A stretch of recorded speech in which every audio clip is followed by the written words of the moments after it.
बहुप्रतीक्षित शक्तीपीठ महामार्ग सोलापूर जिल्ह्यातून जात असून या मार्गावर मागील 3 महिन्यात एने केलेल्या जमिनींची तपासणी होणार आहे।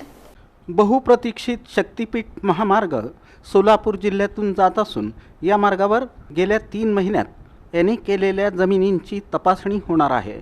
तसंच एने रद्द करून यातील दोषींवर फौजदारी दाखल केली जाईल।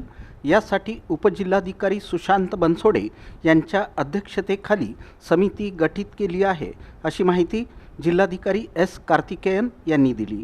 शक्तीपीठ महामार्ग होणार असल्याच्या पार्श्वभूमीवर शेतकऱ्यांना आमिष दाखवून अनेकांनी जमिनी खरेदी करत त्या एने करून घेतल्या आहेत। जुनं रेखांकन रद्द झाल्यानंतर नव्या महामार्गाच्या रेखांकन महामार्गावर असे व्यवहार झाल्याचा संशय असल्यानं चौकशी केली जाणार असल्याचं जिल्हाधिकारी कार्तिकेयन यांनी सांगितलं। येत्या 15 दिवसात प्रत्यक्षात जमीन मोजणीला सुरुवात होणार आहे। त्याआधी मागील 3 महिन्यात या प्रस्तावित मार्गावर ज्यांनी झाडं, फळ लागवड, घराचं बांधकाम, जागेचं एने, नवीन विहीर खोदाई, बोअरवेल घेतला असल्यास त्याची सॅटेलाईट इमेज घेतली आहेत। ड्रोन सर्वेही सुरू आहे।